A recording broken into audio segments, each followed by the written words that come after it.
আসসালামু আলাইকুম ওয়া রাহমাতুল্লাহি ওয়া বারাকাতুহু। আমরা সচরাচর এই মেশিনটি জানি ধুলা ওড়ানো মেশিন নামে।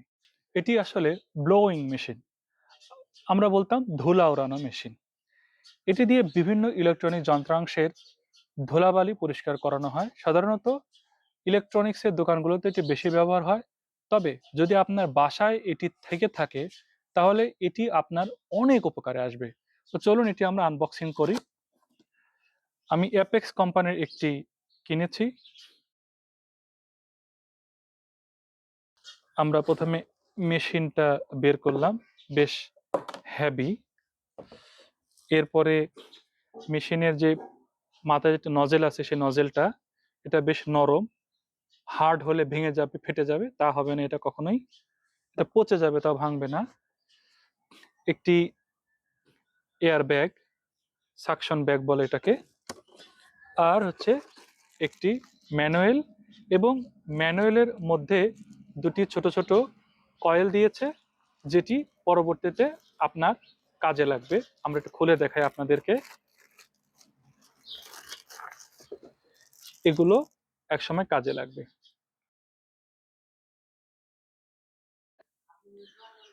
এখানে যে তারটা রয়েছে এটি 1 থেকে 1.5 মিটার, 1 মিটারই হবে।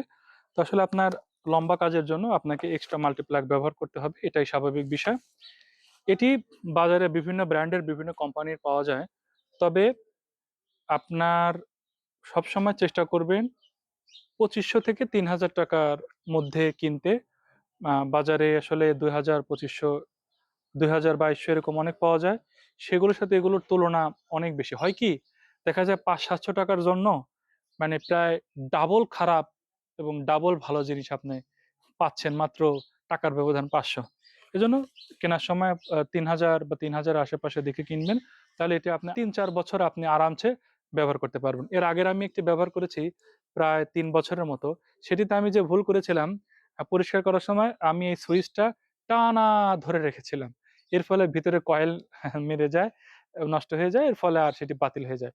এটা কেনার সময় আমাকে বলছে যে 30 সেকেন্ড ধরবেন, পরিষ্কার হবে, ছেড়ে দিবেন, আবার 30 সেকেন্ড ধরবেন, পরিষ্কার করবেন, ছেড়ে দিবেন। এভাবে ব্যবহার করলে বহু বছর এটি আপনি ব্যবহার করতে পারবেন। আমি যেটা কিনেছি এটি 680 ওয়াট, 1400 RMN।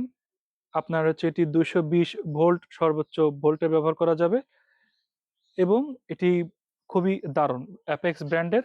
এগুলোকে বলা হয় প্রফেশনাল টুলস বা পাওয়ার টুলস। এগুলো সচরাচর অনেকে ব্যবহার করে থাকে, এবং যাদের বাসায় কম্পিউটার আছে এক বা একাধিক, তারা এটা ব্যবহার করে থাকে সবসময়।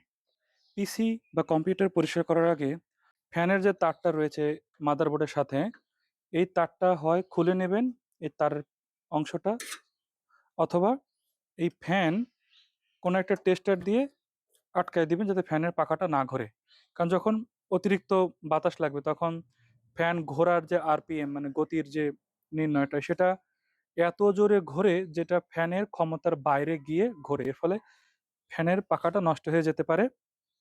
আর অন্য যে দ্বিতীয় বিষয়টা হয় সেটা হলো, এই ফ্যানের যে তারটা দেখতে পাচ্ছেন, এই তারের ভিতর দিয়ে বিদ্যুৎ মাদারবোর্ড থেকে এসে ফ্যানে ফ্যান ঘোরায়। যখন ফ্যানটা উল্টো দিকে ঘোরে, ঠিক একই ঘটনা ঘটে, বিদ্যুৎ সৃষ্টি হয়ে উল্টো মাদারবোর্ডে গিয়ে হিট করে। এর ফলে এটি মাদারবোর্ডে প্রবলেম করতে পারে। এই কারণে ব্লোয়িং মেশিন দিয়ে আপনি এই পিসি পরিষ্কার করার আগে এই ফ্যানটা টেস্টার দিয়ে বা যে কোনোভাবে আটকে রাখলে সবচাইতে ভালো হবে। তা চলুন আমরা এখন শুরু করি।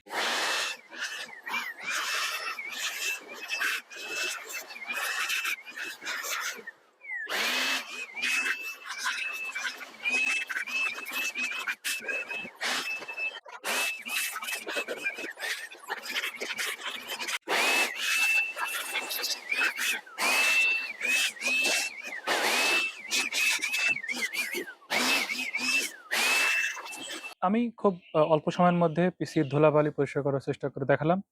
এটি আলগা অতিরিক্ত যে ধুলাবালিগুলো আছে সেগুলো পুরোপুরি নির্মূল করবে। তবে পিসি ক্লিনিং এর আরো অনেক পলিসি আছে, সেগুলোর দিকে আমি গেলাম না। আমি শুধু আজকের এই মেশিনটা রিভিউ করলাম। সাবস্ক্রাইব করে রাখুন চ্যানেলটি। এরকম অনেক উপকারী ভিডিও নিয়ে আপনাদের সামনে আসবো। কোন ভিডিও যে আপনার উপকারে লাগবে এটা আসলে আপনি নিজেও জানেন না, আমিও জানি না। ভালো থাকুন। আসসালামু আলাইকুম।